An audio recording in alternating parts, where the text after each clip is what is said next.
What is going on, guys? This is Versus All Gaming with my review of No Game, No Life episode 10. And this episode, I definitely found it funny because we got so many hilarious scenes, but we also got that little bit of seriousness as well. And that was like a very nice blend. Now, obviously, most of the episode, it was definitely, comedy. But the thing is, the comedy was actually, pretty good. So this episode, I gotta say, it is definitely, up there with the rest of them. And it did not disappoint.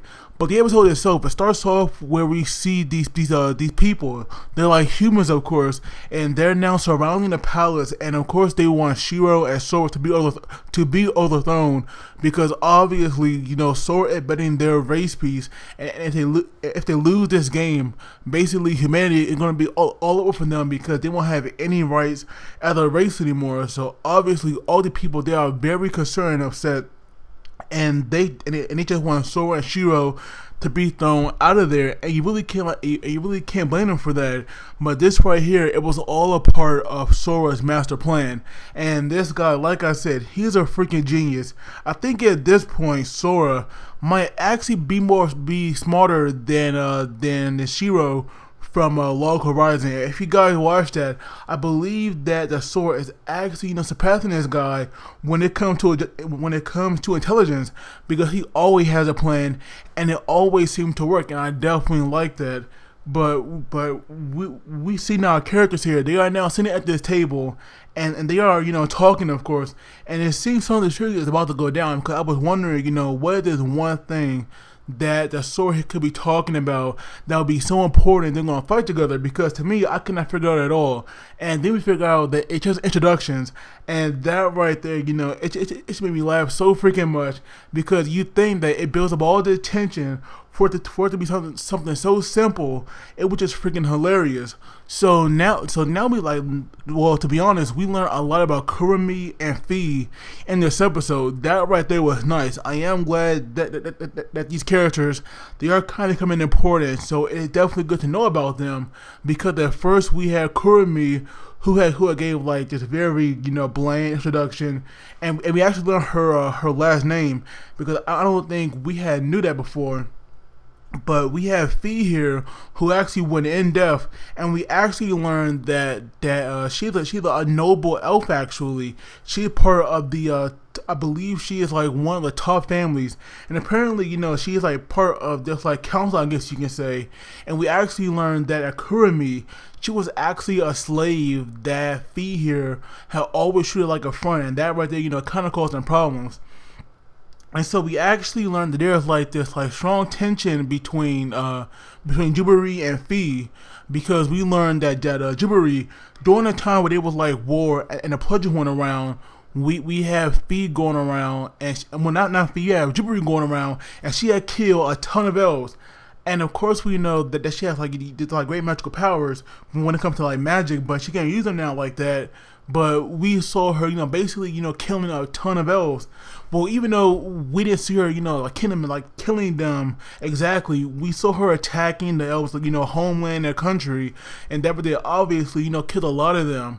And so right now, they need a way for that tension to be resolved, because obviously they have to work together, and they need their complete trust. And the only way for Fi to forgive Jubilee was for her to like kiss her feet and ask for her forgiveness.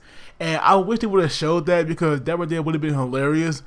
But sadly, they had cut to like this picture, and they said, please wait a moment. But it was hilarious, how Jubilee, was like at first against it, because we saw her, suffering from the ultimate humiliation. But then we saw her, like kind of getting like turned on from that, because she said that by her following Sora as she was orders, that right there excited her, and that was like freaking hilarious. And so we actually learned that the elves here, they have this like system going on where they basically make the lower races, their slaves. And apparently Fi here, she had the power, if she wanted to basically, to basically destroy that system, because she only cares about Kurumi. And she said that herself. She not care about her country or her family. She even thinks that is better if they got wiped out completely. And that right there was shocking.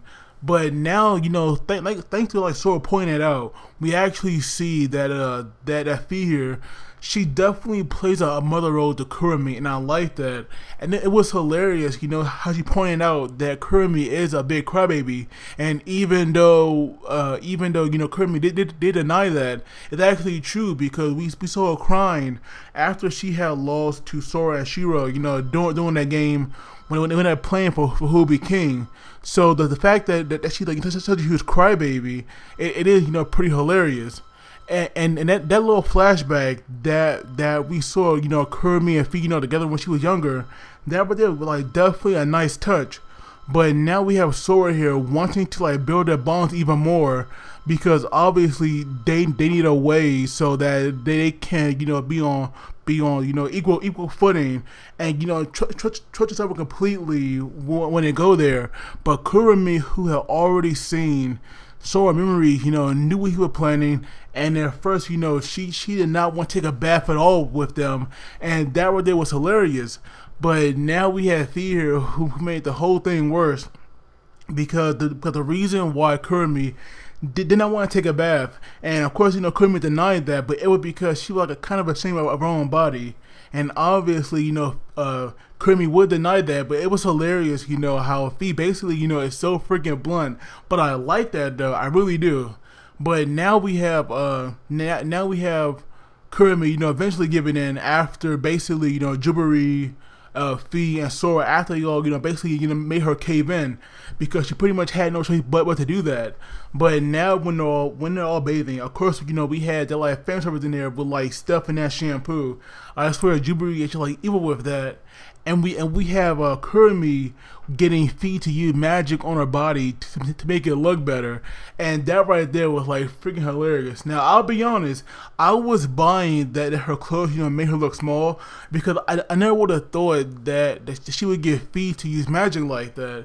But the fact that the Sora here figured it out, that right there was like freaking hilarious. I love that. It was just so freaking awesome, and we saw how he was like recording it on that like iPad of his, and we have Shiro, who was kind of pressed her own body as well. We have her filling up on Kurumi, and that right there was awesome. But now after the bath, we have Kurumi going to their room, because even after all that, they never really got a chance to talk. And so we see that Sora and Shiro, they are now in that secret room that the previous king had left, and we see that the Sora here, he is now on his iPad, watching that bath again. But we have Shiro. She was like reading that diary that the old king left. And so basically, we had got this other touching scene where it basically was like Sora repeating the words that Kurumi wants her in a flashback of her own, where Fee was saying that even if she does, make a foolish mistake, she'll have Kurumi there to like correct it. It was something like that, but it was definitely, a nice touch. And it was hilarious when Kurumi tried to impersonate Sora. That right there was funny. And it was like also pretty awesome to see Sora getting worked up, because obviously this guy is like normally one that like keeps his cool, and when he does lose it, it's like in a funny manner. But this time, he had really lost it. He like actually flustered, and that right there, shows that like that right there shows you how close Sora and him are, and that right there was like definitely nice. But now on the day of the game, we have them going through the front gate, and of course we have all the people there wanting to see him, get like overthrown. But of course, that's not happening.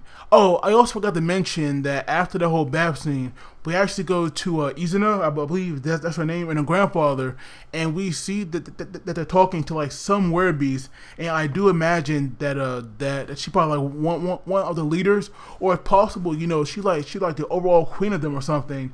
But this Werebeast right here, she clearly scares the hell out of Izana, and I feel bad for her, because I do wonder why she's so scared of this woman, because obviously she shouldn't be, but for like some reason she is. But now we have Sora, Shiro, Stephanie, and Jubilee. They were all heading to the Werebeasts, or the Eastern Foundation tower.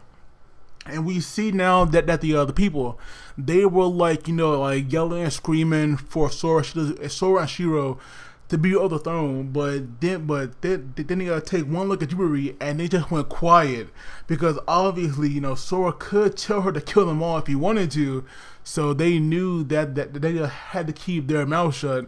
But obviously Sora is not the kind of guy that would do that. But once they get to the once they arrive and we see them like getting into like these kind of like machines, I was like wondering what kind of game it would be because clearly it seemed kind of weird. But we have Izana's grandfather, who I believe his name was like Ino or something. Yeah, we have Ino, I believe his name is. We have him like trying to intimidate them and make them quit. And obviously if they did want to quit, this guy was going to take all of the memories.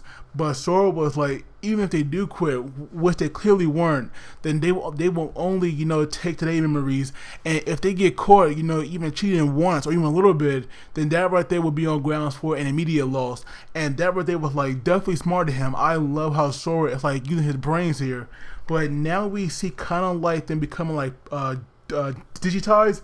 Not sure if that like the right term to describe that, but to me it kind of looked like that because we see the game was starting, and we have Izana here who was thinking of that woman once again. And obviously, she was getting scared, and we have Sora, asking her when was the last time she played a game for fun, and that right there, did make me wonder. How long has she been like suffering like this? Because obviously you could tell that that right now Izana is kind of like full of fear. But now that the game was starting, we have Ino who had picked up on Kurumi and Fi, because obviously he had picked up on their magic, even if they're even if he like pretend not to notice, his ears move as soon as he senses the magic. So obviously he knows something's up. And now we have those two watching the Werebeasts, and we have and we actually learned what Sora true intention was when it came to like working with these people, because he made all the humans focus on this game so that they would not miss a thing, because obviously they're going to be so intense while watching, they will notice it's something goes wrong here. But we see that once they arrive in the game, we see that it made a complete replica of the area of Tokyo, and that right there, scared the hell out of Sora and Shiro, because we saw them, like kind of like become, really depressed, and they couldn't do anything, and even Sora was like ready to like throw in the towel. And I definitely feel bad for our characters because obviously they can't handle that. So it like does make you wonder what's going on here, because now they're saying it's up to Steph and Jubilee, and they really like can be as good as those two. So right now it's definitely not looking good for the humans.